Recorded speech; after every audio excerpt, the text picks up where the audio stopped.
Good morning, everybody, and Shabbat Shalom to this glorious day. We are reading today's Torah portion, which is termed Korach, or Korah in English. It covers Numbers 16, verse 1 to 18:32, Isaiah 66, 1 to 24, and some of the Brit Harashah portions is Romans 13 and Jude 1. This Torah portion is actually a Torah portion that's very close to my heart because this is a Torah portion that was read when I was born, way back in the day. So I find a lot of truths for myself, usually in this Torah portion, every year that we do this Torah portion. And I hope in today's teaching, I can convey just some of that, which I have experienced throughout the years. Korach in a nutshell is just to see a summary of what happened during this portion. We see that Korach, which is, or Korah, which is English. So Korah was the name of a very prominent Levite as well as Levitical priest. And this reading of today's portion is going to tell the story about this unsuccessful rebellion of Korah against Moses and Aaron. And after thwarting this insurrection, God actually confirms Aaron in the priesthood and provides additional legislation regarding priestly and Levitical privileges and responsibilities.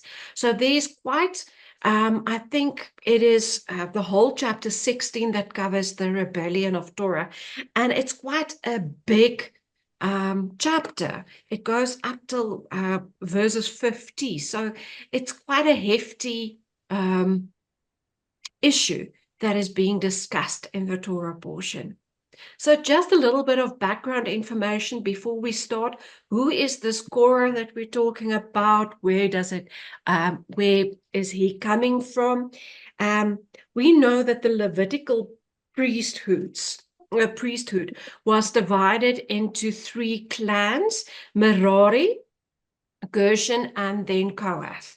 And Kohath is the one that is the tribe where Korah came from.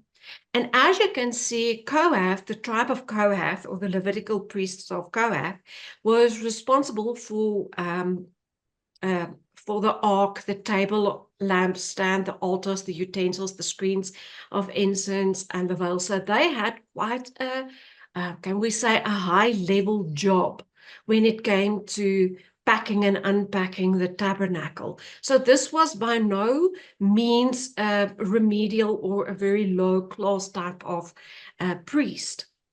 And then on the other end, we have Moses and Aaron's descendants are the descendants for high priesthood, whereas Moses is the leader that is taking the tribe out of Egypt.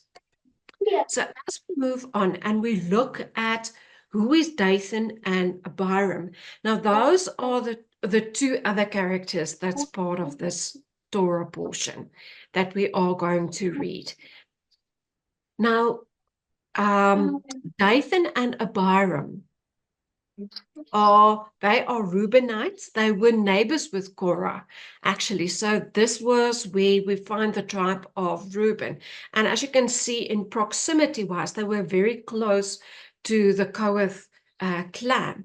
So it is very easy for us to make the assumption that Korah was actually the person that were guiding these people, that were teaching these groups of people Torah, that was telling them about the law, and that was guiding them in the sacrificial system, and etc., etc. He was their judge, leader, and. So this is where we get that connection between Dathan and Abiram and Korah. Yet, when we also look at Reuben, the tribe of Reuben, and if you go back to Genesis 49, you see that Reuben was actually the child of Jacob that was very mood. He had a lot of mood swings. He's called unstable as water due to his fickle nature. So, and we kind of see that characteristic coming forth in Dathan and Abiram as well. So this is just a little bit of background, and now we move in. My teaching today I termed Deadly Rebellion, because I think this is something that we have to look at, and by no means is this, and what I say over here, the only thread that's in this portion. Um, I think there's so much in this portion, but this is something that really spoke to my heart this week again. So the things that I want the concepts that I want to look at and questions that I want to answer while we go through the portion is, what if the story of Korah actually tells not the story of a past, but of the future? If we look at the story and we think, okay, but this actually tells about something that is to come, what do we then see from this portion? The second thing is, what spiritual law stands behind Korah? So what things do we find? Did laws, for instance, did Korah trespass in order to receive the punishment that he does? And how does that connect to us? And then what should we as believers learn from Korah and Moses?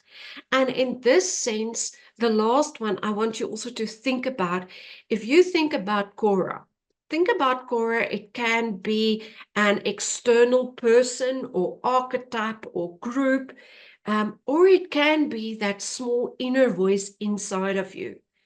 My personal belief is we all have a Korah voice in ourselves that speaks and rebels against God and his laws. And we have to be extremely careful for listening to that voice. And I want to show you how I got to that throughout this session. So if we start with the rise and fall of Korah, and we start in Numbers 16, verse 1 introduces us to Korah, Dathan, and Abiram. But then in verse 2, it says, and they rose up before Moses with certain of the children of Israel, 250 princes of the assembly, famous in the congregation, men of renown. So the first thing that we see in verse 2 is, I highlighted that rising up version because I want to connect something for us there. But we first see that this is not just any person in the camp or in the congregation or in the from the Israelites. These are men of renown. These are teachers. These are leaders that's standing up to rise up against Moses and Aaron. So the first mention of this rose up, this word, we find in Genesis 4:8, and see whether this hits you in the gut as it did me.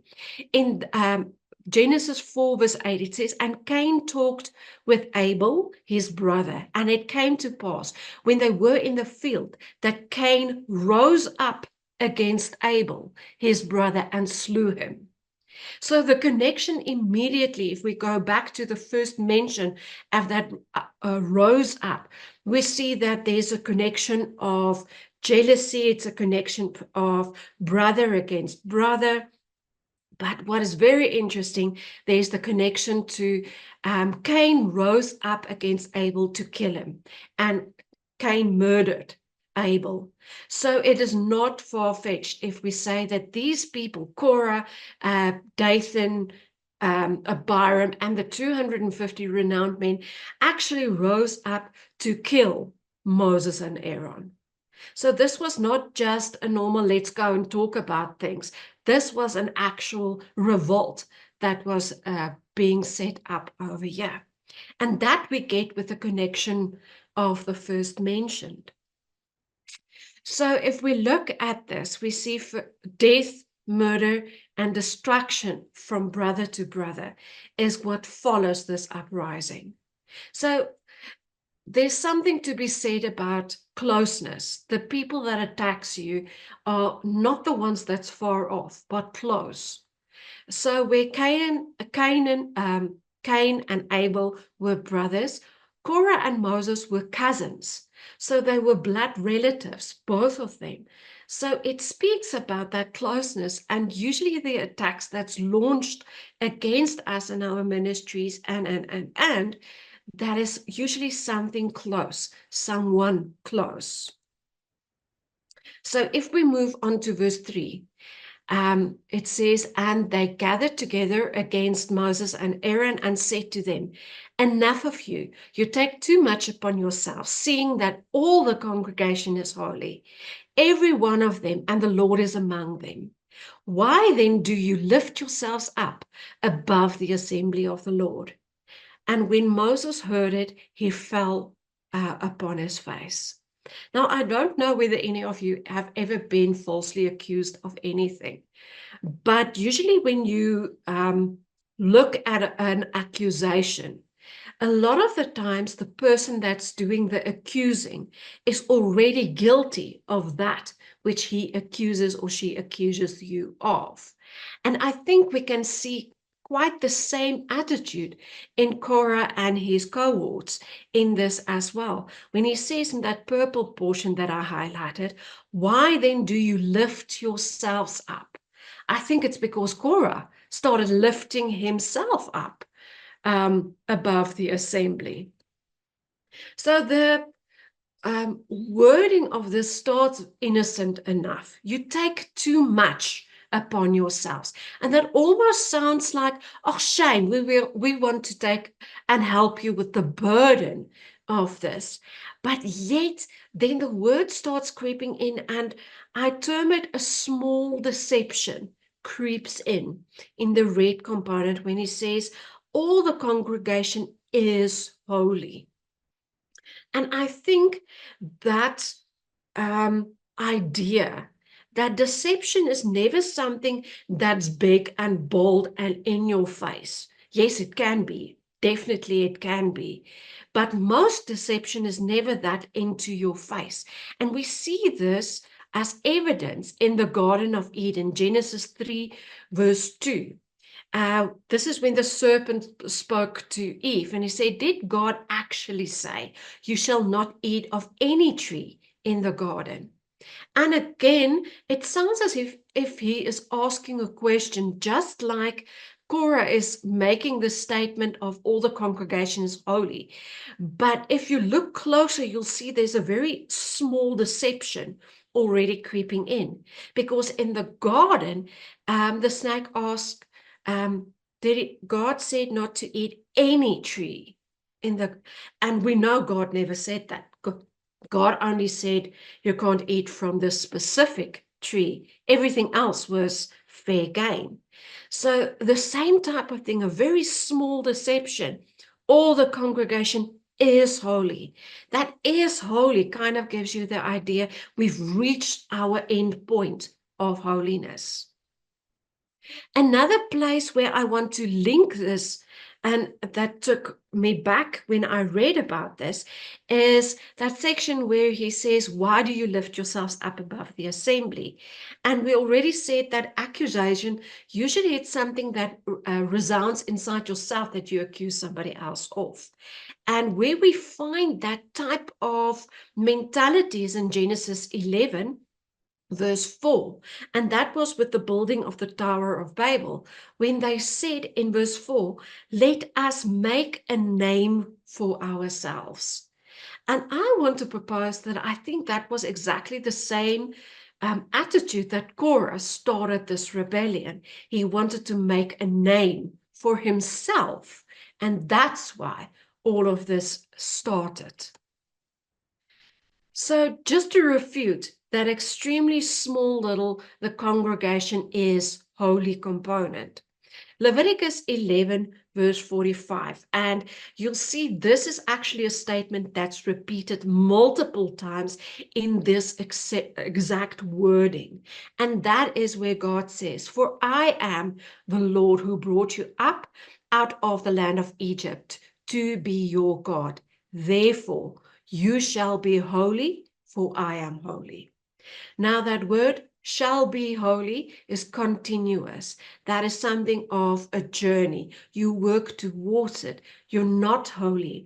God doesn't declare us to be holy because He is.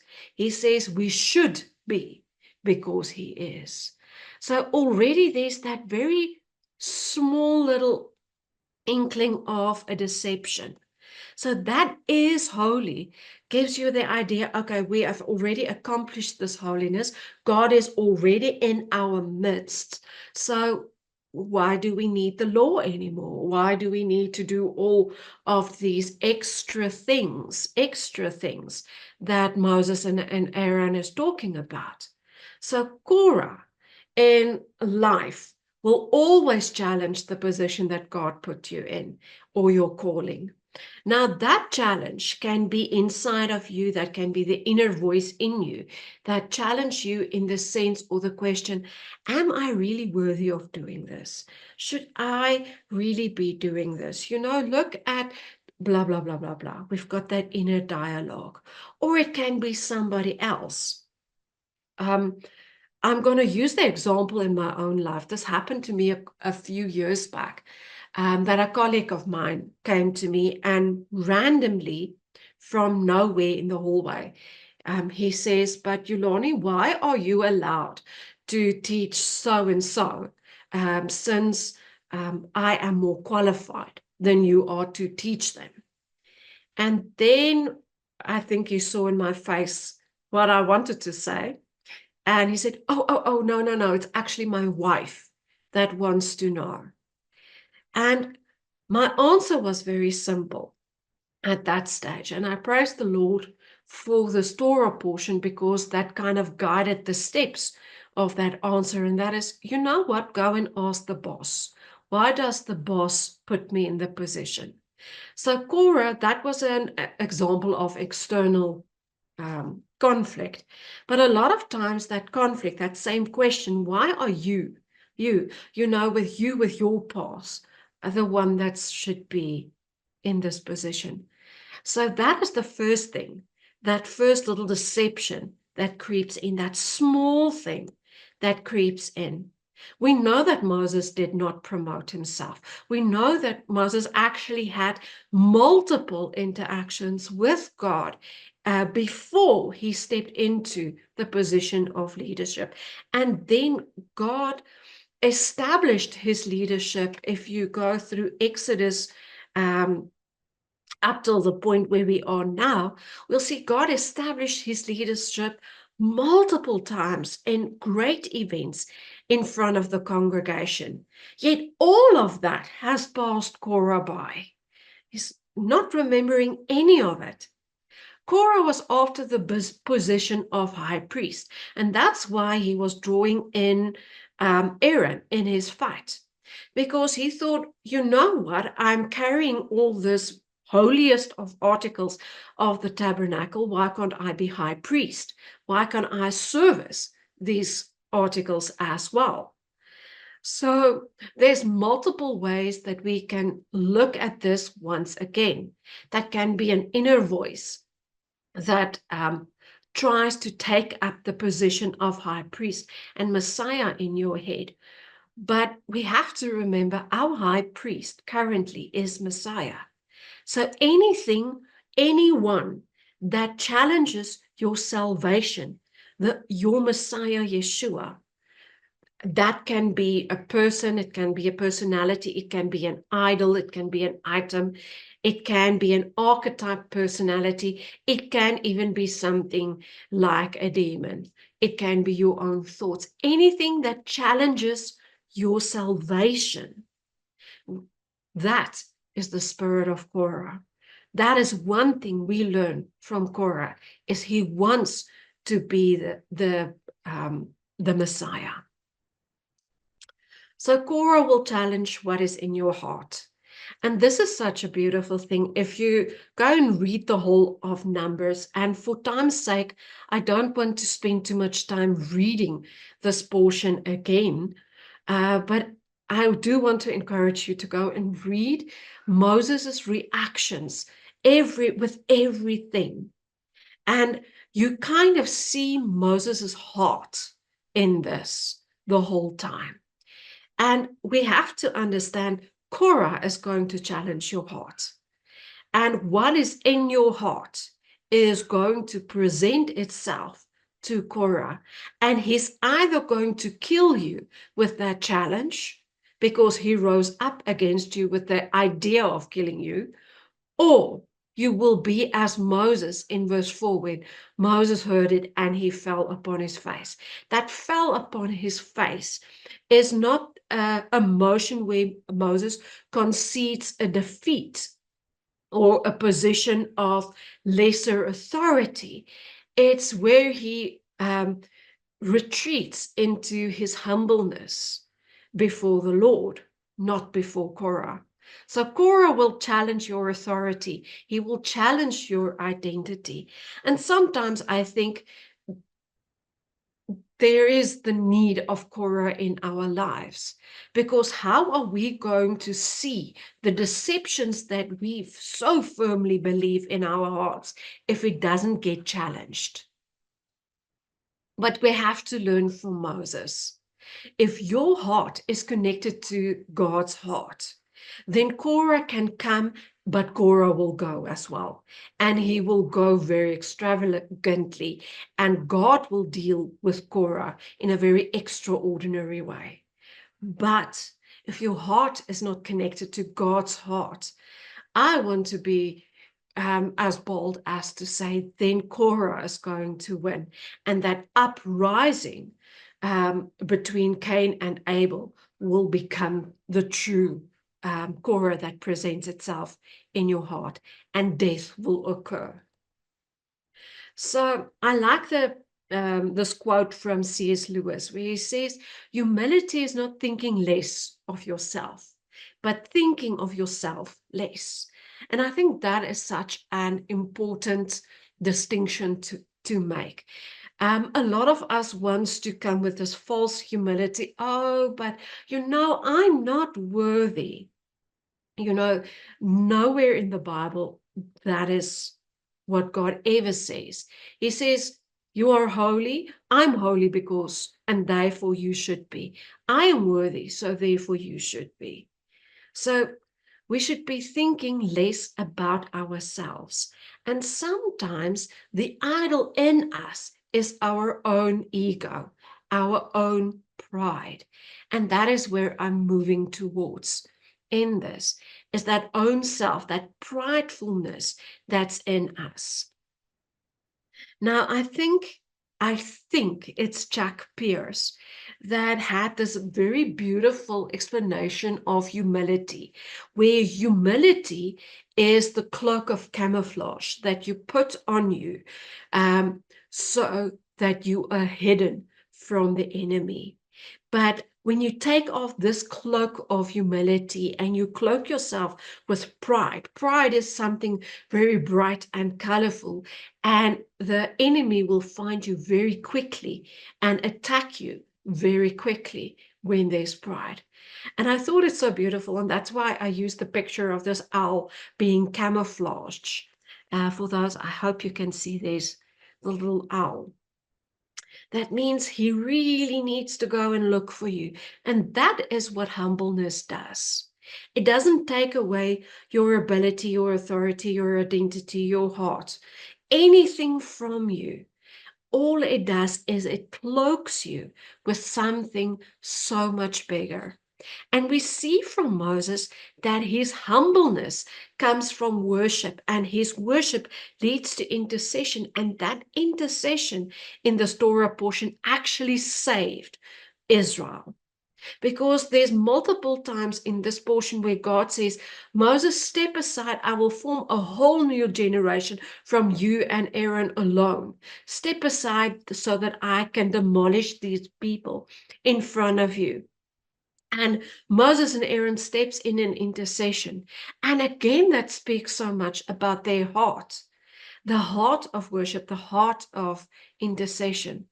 So the final solution that I can find in all of this to reach this camouflage of humility is to seek the kingdom of God first. Let that be the first thing you think of.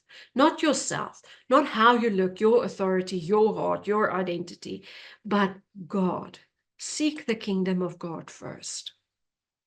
Verse 5, number 16 says, and he said to Korah, this is Moses speaking, and all his company, in the morning the Lord will show who are his and who is holy.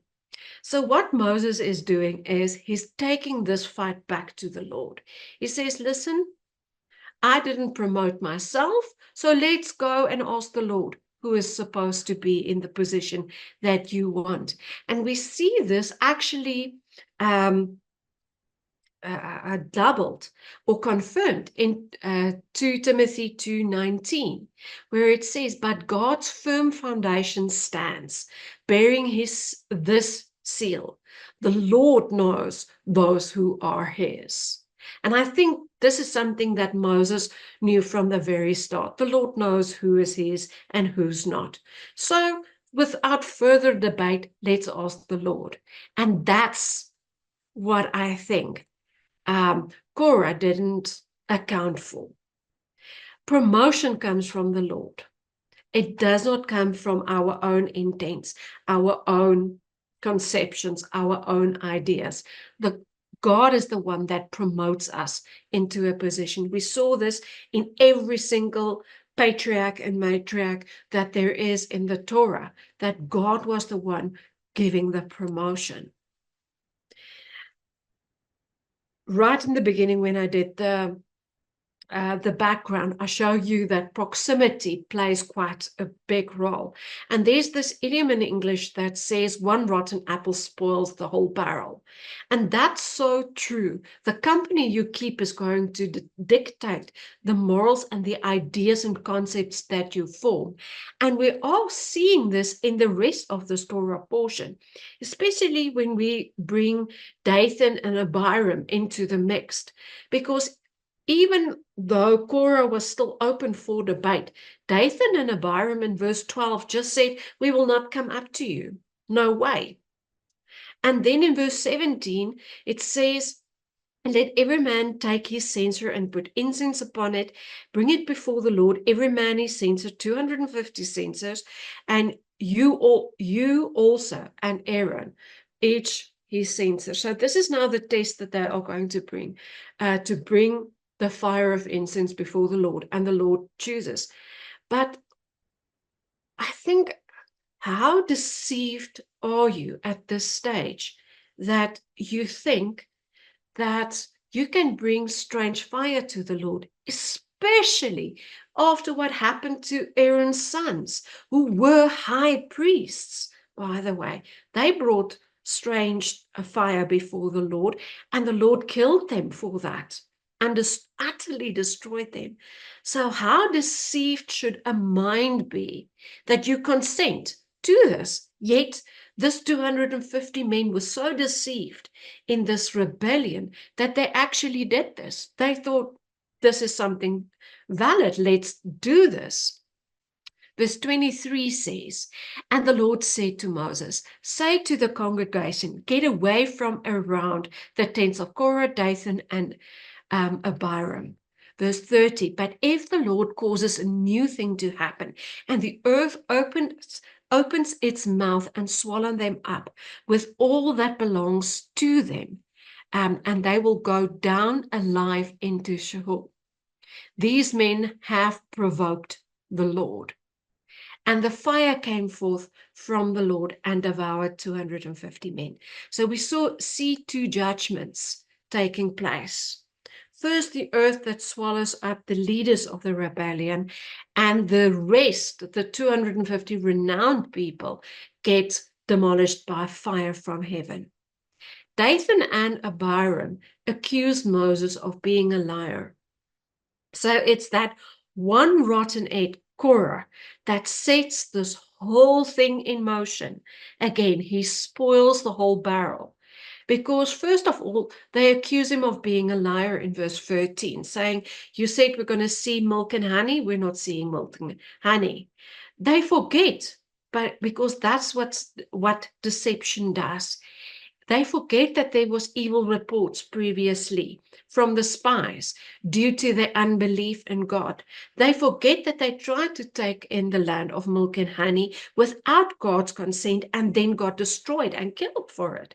They forget about that. They forget.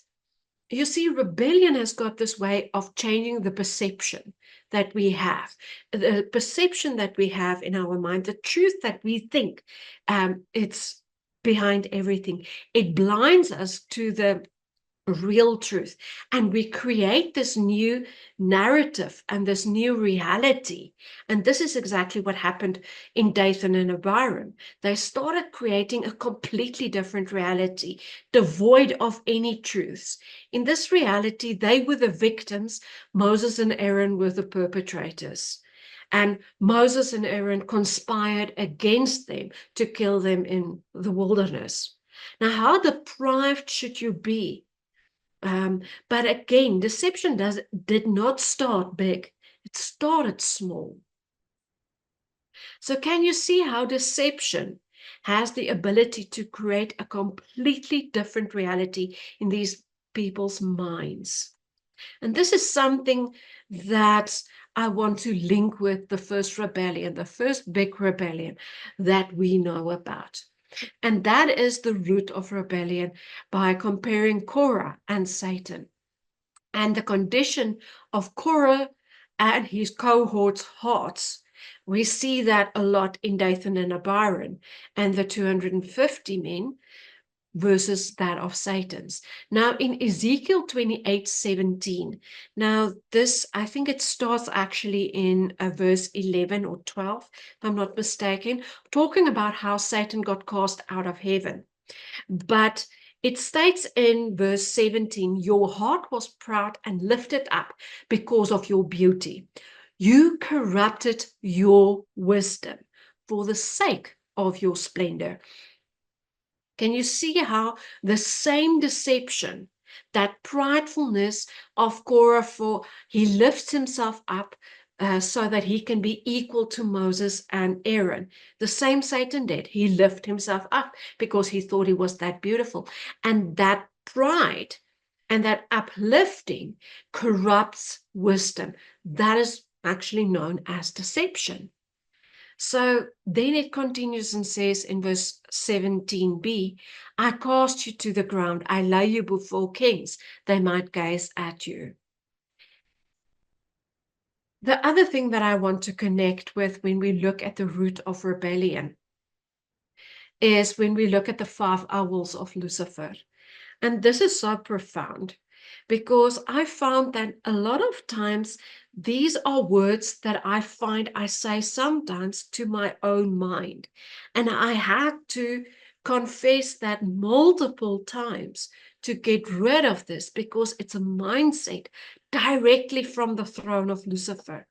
So the 5 I wills from Lucifer, the numbers I've added is my own addings. This is in Isaiah 14, verse 13 to 14. "And you said in your heart," this speaks about Lucifer, 1, "I will ascend to heaven. I will exalt my throne above the stars of God." Number 2, we see that type of attitude played out in the Tower of Babel as well. Number 3, "I will sit upon the mount of assembly in the uttermost north." This is kind of the thing that Korah was going through. He wanted to sit upon a mount. He wanted to be higher. He wanted to elevate himself. 4, "I will ascend above the heights of the clouds." 5, "I will make myself like the Most High." And we kind of see the same attitude, these "I wills" playing out word for word in Korah and his cohort. So that is why when we look at rebellion, the root to the fruit of rebellion, I start this by saying rebellion starts with pride. pride in your heart. Now, pride can be there due to either disobedience, misunderstanding, sorry, the laws, the Torah. Pride can come in due to grief. Um, and this is actually something very tragic and something that I've seen in myself and other people as well. When you have suffered a great loss, you ask yourself the questions, but why should I serve God if this and this and this is the loss that I've suffered? And that type of questioning is a form of pride. So grief can cause pride and anger, of course. You are angry about the things that you think you should get, but you're not getting. Pride leads to bitterness. That we see in Genesis 26 and 27, that this grief that leads to pride leads to a bitterness in people's hearts. Bitterness is going to harden your heart, and that leads to rebellion. Now, the word for rebels that is used in Numbers 17, verse 10, that word for rebels is actually the Hebrew word meaning bitterness, but it comes from the root word that means to be bitter, to change, to be disobedient, to disobey, grievously, that grief coming in, provocation, and to provoke. So again, we see all of these small little things leading to this bitterness. And bitterness works like a virus. It infects everybody around you. It does not only infect your own spirit and soul, it also infects the people around you. Rebellion, the word says, is like witchcraft in 1 Samuel 15:23. So when rebellion rises up, it causes death. It will cause death. It caused death.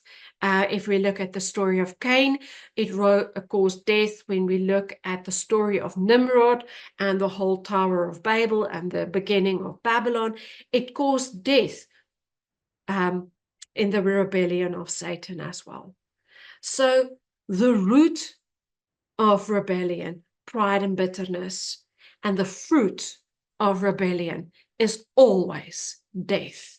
That can be death in marriage, death in relationships, death in finances, death in ministry, lots of death. So that final straw that broke the camel's back.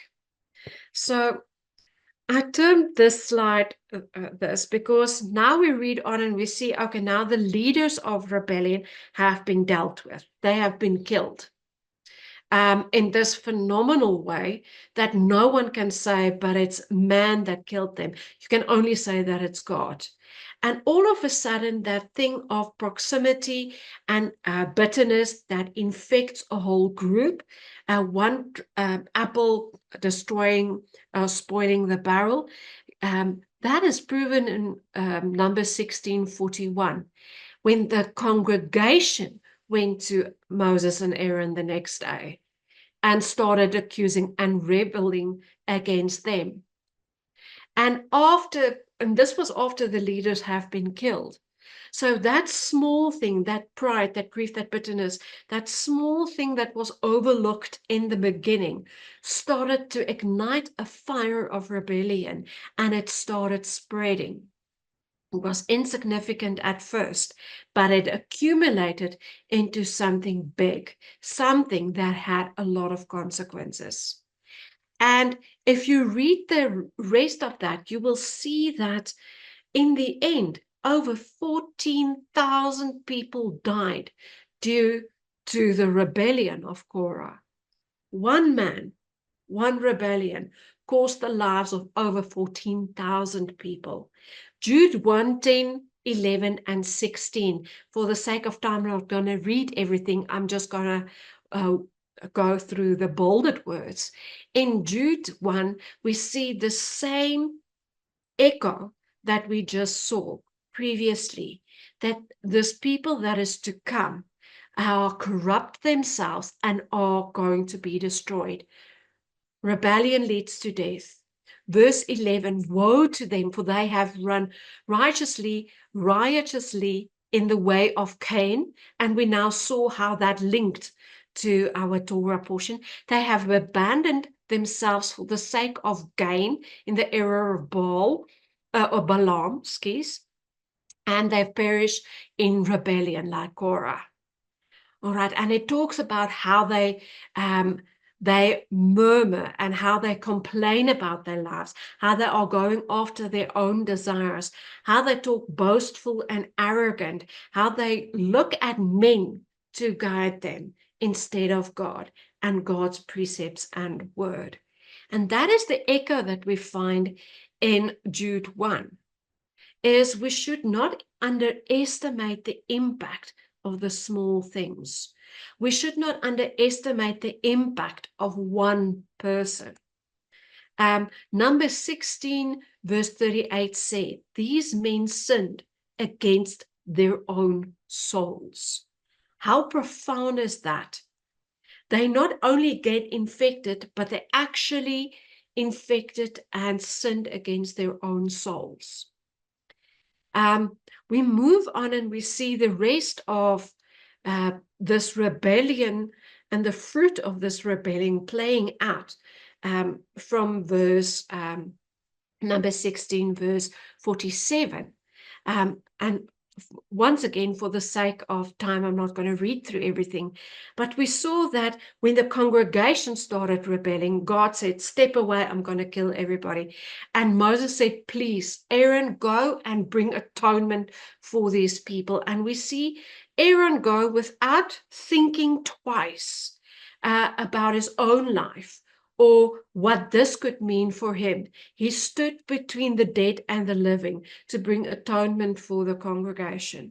And I thought when I read that, that reminded me so much of Yeshua.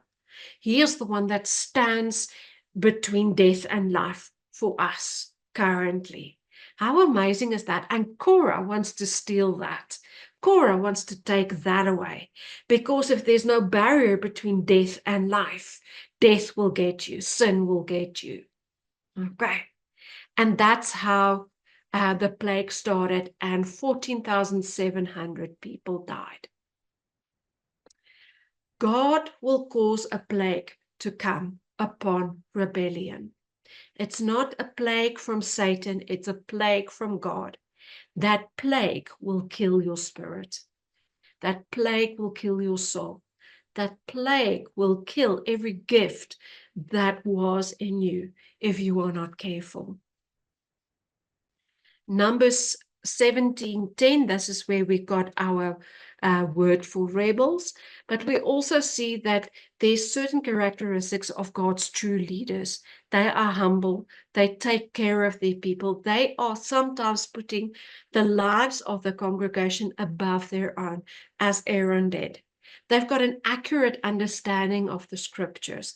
And there's a couple of additional scriptures that I've listed here for you to see. They submit in humble adoration to Yahweh. They don't serve themselves. They don't serve people. They serve God. They recognize the truth of Yeshua. But very importantly, they are called by God to their office. They didn't promote themselves. How many times have I come across people that promoted, that tell, today you talk to them and they are pastor or reverend so-and-so, and tomorrow they have promoted themselves to prophet so-and-so. So, yeah, I'm just very careful, because God is the one that calls teachers to office. False teachers are described as wolves in sheep's clothing. So I call this a deadly rebellion, because what if the story of Korah tells not only the story of the past, but of the future? If we know the word of God, the Torah, and we obey the Torah, our past and our future will be good. Be careful who you listen to. I think that is so important. That 14,700 people that listened to the rebellion of Korah paid with their lives. Romans 13:2 describes to us any person that sets themselves against the authorities are setting themselves up against God himself. The solution remains to seek the kingdom of God first.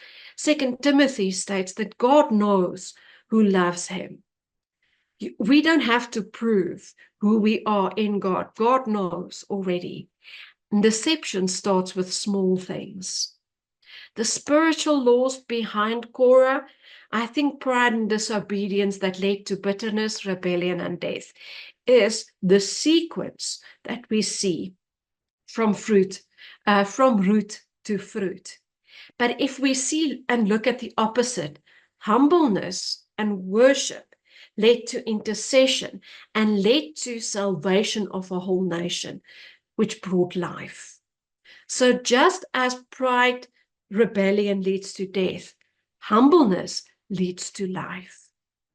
So, and I want to remind you about those 5 eyeballs of Lucifer. I think we should not take that very lightly.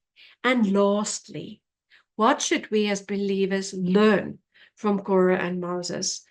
And these are 4 points from my side, but I think this is a question that each one of us have to ask ourselves in private, ask our families, what should we learn? The first thing that I learned, promotion comes from God, period. I don't promote myself. God promotes me. Your level of worship will dictate your level of intimacy and vice versa. Your level of intimacy will dictate your level of worship.